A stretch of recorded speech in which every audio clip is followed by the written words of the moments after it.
Good morning. So up until now, as we have been working through Proverbs, at least the first 9 chapters or so that we've covered up to this point, Solomon has been writing to his sons and has been promoting the importance of wisdom, why wisdom is necessary. And now with Proverbs 10, Solomon begins to get specific about things that are wise things to do, wise ways to live, things to remember and understand, wise ways to interact with the world. And I got to say that starting in chapter 10 of Proverbs is where the book of Proverbs itself gets complicated. Between chapters 10 and 23 or so, we have this rambling list of proverbs or wise sayings that Solomon is trying to prevail. It feels rambling. It feels disjointed. And if you're not paying close attention, if you're not reading carefully, you're going to get lost, you're going to get confused, and you're not going to understand what's going on. See, Solomon, as he's writing these things down, it really just feels like he wrote what popped into his head in that moment. It makes it pretty confusing to read when you're just sort of reading the wise thoughts that just randomly pop into a man's head. Eventually, though, he always works his way back around to what he started with. He'll go on about something for a little while, and then all of a sudden he'll switch to something else, and then he'll come back to what he was just talking about before, what he was talking about in the first place, and then move on to a different topic altogether. This could just be the writing style of Solomon. That's how his mind worked, and so that's how he wrote. He just kind of wrote what came to mind, or it could be done intentionally. And I tend to lean towards the more intentional side of this. That Solomon, understanding the need for wisdom over knowledge, writes the book of Proverbs in an intentionally confusing and rambling way. If you're studying the book of Proverbs, if you're really taking the time to understand Proverbs for the purpose of gaining wisdom, then you're going to read through the book real slow. You're going to need to read through the book real slow in order to understand it. You're going to have to slowly read through, take it in, sentence by sentence, verse by verse, because if you don't, you're going to get lost fast. The whole purpose of reading the book of Proverbs is to grow in wisdom. The whole reason Solomon is writing the book is so that his children and future generations who read it might gain wisdom. And I think that's why he writes in this rambling style for this large middle section of the book. Because there's a difference between having knowledge and having wisdom. I think we've mentioned this before. That knowledge is just this idea that I can memorize a lot of facts. And knowledge essentially can be gained really easily. I can open up any book and I can memorize a bunch of parts of that book. I mean, some of us, it may be more difficult than others. But overall, the idea of gaining knowledge is easy. You just memorize a bunch of facts and you've gained knowledge. Wisdom is different, though. Wisdom requires, the gaining of wisdom requires that we work at it. It's not something that we can just memorize the book of Proverbs as it's laid out, which we could do, and we'd have knowledge of Proverbs. But to gain wisdom means we have to work through some stuff.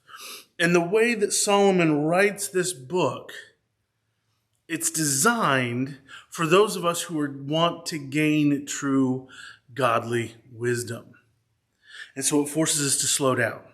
It forces us to read carefully, to think through and process and wrestle with the things that he says.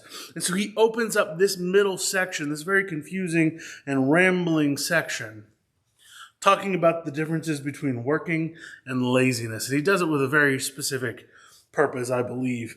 Proverbs chapter 10, starting in verse 1. The Proverbs of Solomon. A wise son brings joy to his father, but a foolish son brings grief to his mother. Ill-gotten treasures have no lasting value, but righteousness delivers from death. The Lord does not let the righteous go hungry, but he thwarts the cravings of the wicked. Lazy hands make for poverty, but diligent hands bring wealth. He who gathers crops in the summer is a prudent son, but he who sleeps during the harvest is disgraceful. Solomon, in this very beginning section, he's reminding his people, first of all, what the difference between a wise son and a foolish son is. A wise son brings joy, and a foolish son brings nothing but grief. And then he mentions ill-gotten treasures and those who live by righteousness, hungry versus wicked cravings.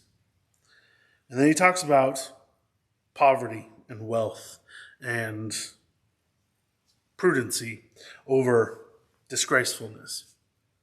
And what Solomon is getting to the point here is he's laying out in these verses the need to work diligently to gain wisdom, to work hard and not be lazy. Now notice what he's not saying here.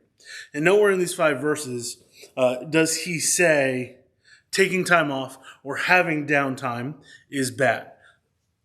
Some people might call it lazy to see somebody who's just sitting around doing nothing, but you don't know what their system or their schedule or their life is like.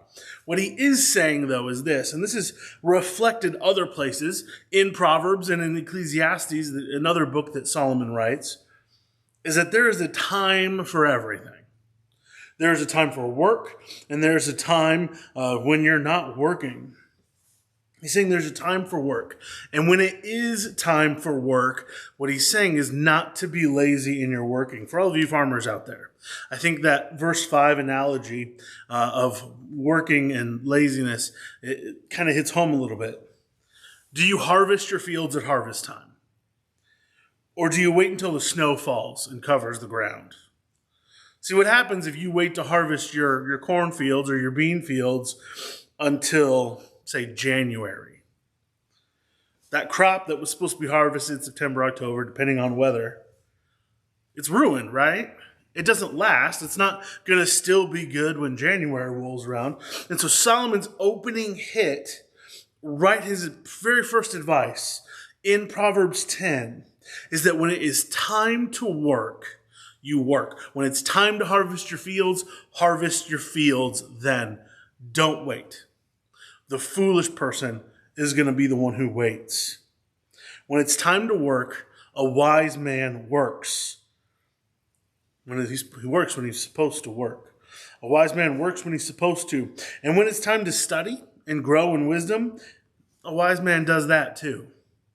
Laziness, it seems to Solomon, as he writes, not only just here in chapter 10, but in many other places as he writes about these ideas.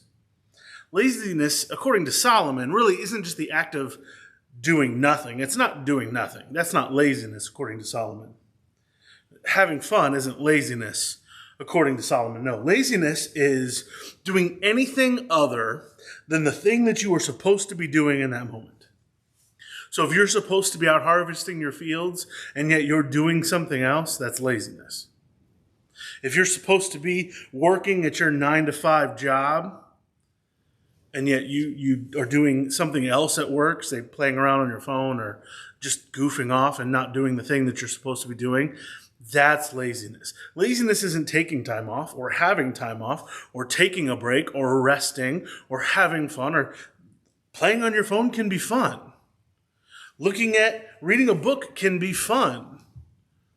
But if you're supposed to be working, it's laziness. That's what he's saying here. If you're supposed to be at work, choosing to do anything else is laziness, according to Solomon. Now, if you have nothing on your schedule, there's time to relax, there's time to take a break, there's time to do things of enjoyment. He's not saying that's laziness. But working when you're supposed to work is wise, according to Solomon. Solomon, he's going to continue to talk through wisdom through us. And as we continue in this series, looking at Proverbs, we're going to look at a lot of different wise things that he says. But I think he starts off with this specific idea of work time and downtime and working when you're supposed to work and not being lazy, because it's important. Because the truth of this is this. There is, in this passage here, sort of a summation of what he talked about in the first 9 chapters. It's a warning against laziness. That under any circumstances, we cannot be lazy about gaining wisdom.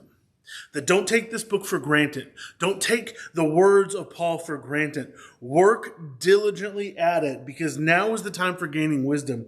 Because through that wisdom, we come to know who God is. We come to know God better. We gain more knowledge of who he is and what he has for us to do and the life that he has called us to lead. And so Solomon starts off with this warning against laziness, this call to work when you are supposed to work, because he desperately wants us to know, he desperately wants us to understand that we have to work diligently to become wise. Because it is only through wisdom that we can better understand who God is and who God has made us to be. Have a great rest of the week.